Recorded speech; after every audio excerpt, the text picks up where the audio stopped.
नमस्ते, कैसे होंगे आप? सब ठीक ठाक होंगे। बात करते हैं सिल्क रूट की।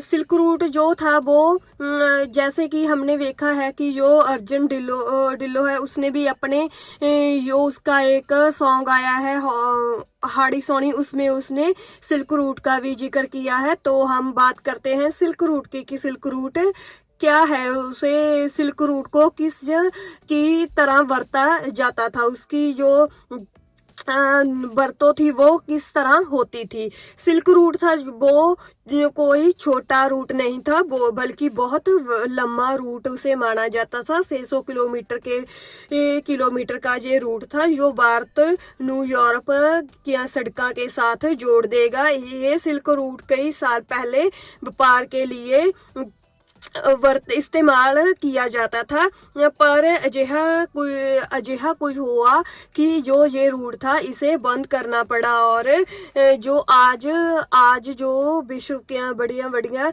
पावर्स है वो फिर से दोबारा से जो ये रूट है इसे फिर से चलाना चाहती है, क्यों भी ये रूट फिर से चलाया जाए। वो बहुत सारे अपने यत्न कर रहे हैं कि ये रूट दोबारा फिर से चलाया जाए। इस रूट को पंजाबियां जो लोग हैं उन्हें भी बहुत सारे फायदे होंगे।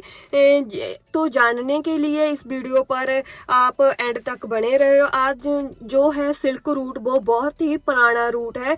3000 साल पहले 65,000 किलोमीटर रूट होया करता था जो भारत ਨੂੰ चीन तो हुंदा हो चीन के रस्ते से होता होता रोम तक ले जाता था। तो इस रूट को सिल्क रूट कहा जाता था।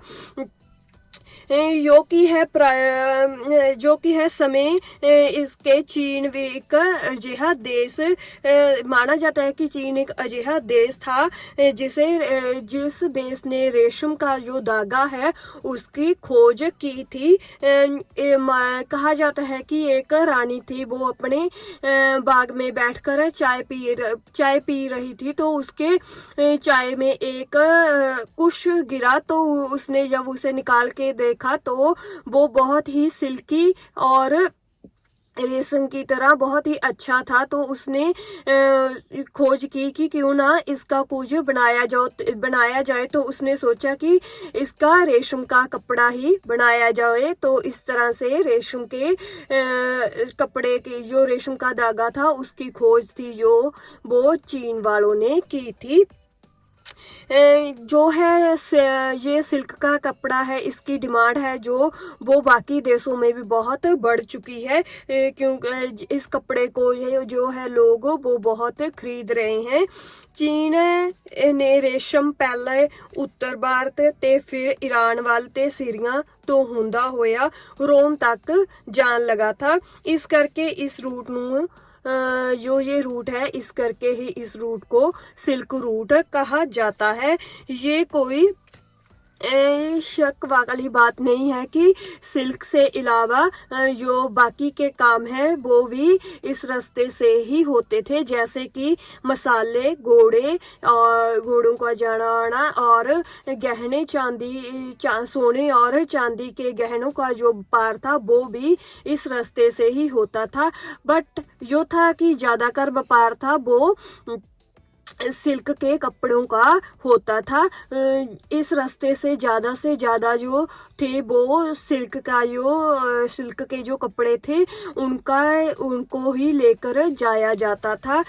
काफी लंबा समय जो चीन के लोग थे उन्होंने बाकी देशों से जो रेशम के कपड़े जैसे वो तैयार करते थे उसकी जो तकनीक थी उन दूसरे देशों को नहीं बताई थी, उसको छुपा कर रखा था कि ये जो रेशम का कपड़ा है वो कैसे बनता है।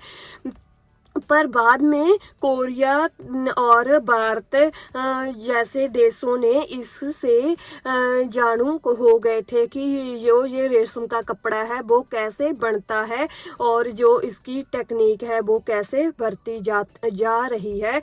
ये रूट था उस वक्त था सबसे लंबा रूट माना जाता था, पर इस रास्ते ਨੂੰ फिर बंद करना पड़ा था क्योंकि इस रास्ते में बहुत सारी चोरियां और डकैतियां होने लगी थी, कातल वगैरह होने लगे थे, क्योंकि जो व्यापार के लोग थे उन्हों से सामान खोकर जो चोर थे वो ले जाया करते थे।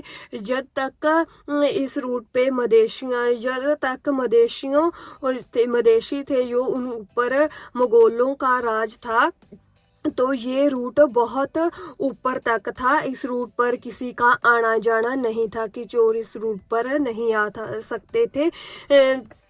जब मुगलों का खात्मा हो गया, तो वो खत्म हो गए, तो इस रूट से बहुत सारी चोरियां थी वो होने लगी। तो फिर इस करके ये रूट था उसे बंद करना पड़ा। फिर जो थे रोम के लोग, उन्होंने सोचा कि क्यों ना हम जो कॉटन है उसकी जो खेती है वो करें, हमें भी इससे फ़ायदा होगा, क्योंकि सिल्क है जो बहुत ही महंगी है और जो कॉटन है वो सस्ती है। तो उन्होंने सोचा कि वो कॉटन की खेती करेंगे और कॉटन से कपड़े बनाएंगे। फिर उन्होंने कॉटन की खेती की और कॉटन से कपड़े बनाकर पहनने शुरू करे, क्योंकि कॉटन के कपड़े ज़्यादा लंबे समय तक चल जाते थे और ये सस्ते भी होते थे। जो वास्को डामा था उसने जो समुद्र के रास्ते दी खोज की थी, तो फिर जो व्यापार था वो समुद्र के रास्ते से होने लगा था।